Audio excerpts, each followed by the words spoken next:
प्राचीन मिस्र और मेसोपोटामिया का नाम तो हम सबने सुना है, लेकिन जरा सोचिए, उन्हीं के बराबर की एक और महान शहरी सभ्यता थी सिंधु घाटी सभ्यता।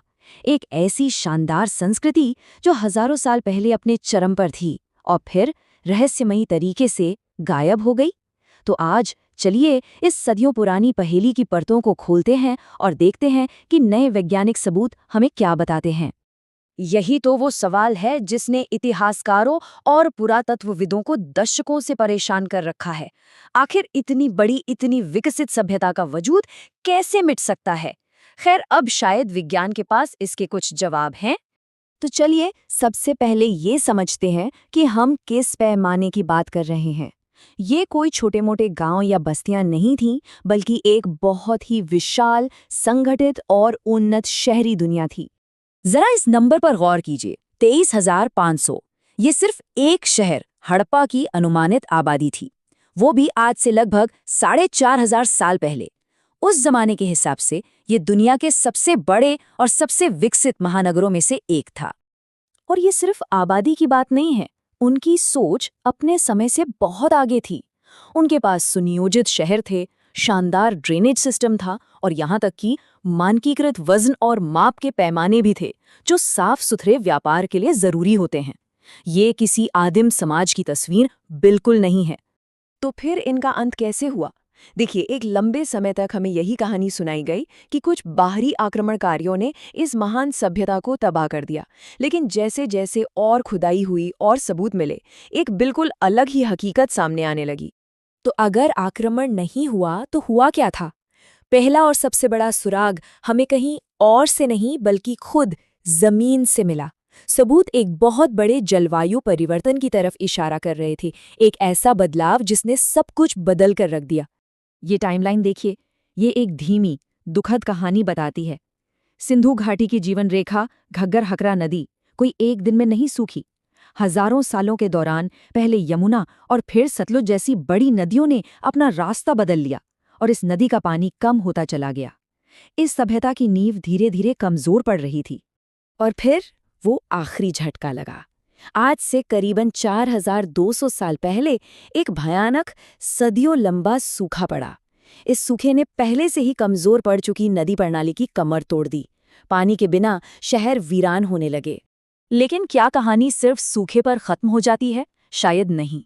दूसरा और शायद सबसे चौंकाने वाला सुराग मिला है प्राचीन कंकालों से। जी हाँ, उनके डीएनए ने एक पूरी तरह से अलग ही कहानी बताई है। सालों पुरानी आक्रमण वाली थ्योरी को जेनेटिक साइंस ने सीधी चुनौती दे दी। राखीगढ़ी जैसी बड़ी जगहों से मिले कंकालों का जब डीएनए टेस्ट हुआ तो उनमें मध्य एशिया के स्टेपी इलाके से आए किसी हमलावर का कोई निशान ही नहीं मिला। डीएनए का फैसला बिल्कुल साफ है। सिंधु घाटी के लोग किसी बाहरी हमले में खत्म नहीं हुए, वो उसी जमीन के लोग थे और उनकी आनुवंशिक विरासत शहरों के उजड़ने के बाद भी वही बनी रही।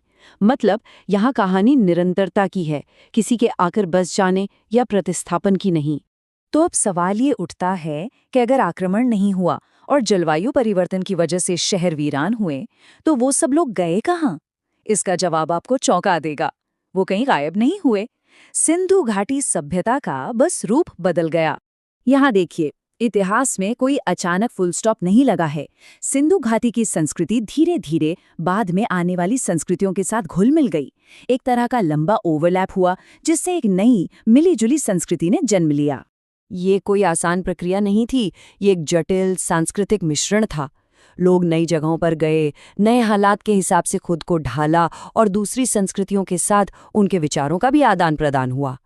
एक संस्कृति का दूसरी में बदलना, आप ऐसा कह सकते हैं।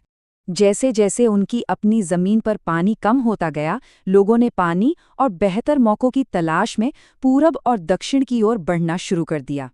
इस वजह से गंगा घाटी और गुजरात जैसे इलाकों में नए सांस्कृतिक केंद्र बने और पुराने शहर पीछे छूट गए।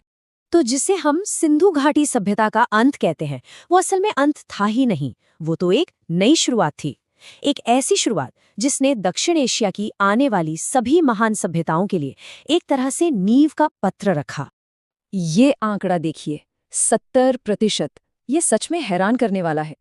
इसका मतलब है कि औजार बनाने के तरीकों से लेकर भाषा की शब्दावली तक सिंधु घाटी की लगभग 70% विरासत बाद के दौर में भी चलती रही।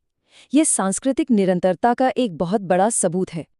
असल में सिंधु घाटी सभ्यता की विरासत आज भी हमारे बीच जिंदा है। उनकी खेती की तकनीकें, उनके शहर बनाने के विचार, उनके व्यापार के रास्ते, इन सभी ने बाद की भारतीय संस्कृतियों को आकार दिया और अपनी एक ऐसी छाप छोड़ी जो आज तक मिटी नहीं है। तो ये सोचने वाली बात है कि अगर सिंधु घाटी सभ्यता सच में कभी खत्म ही नहीं हुई, तो आज हमारे आसपास, हमारे समाज में इसके कौन-कौन से हिस्से जिंदा है? इसका जवाब शायद हमारे रीति रिवाजों में, हमारी भाषाओं में और हमारे जीने के तरीके में ही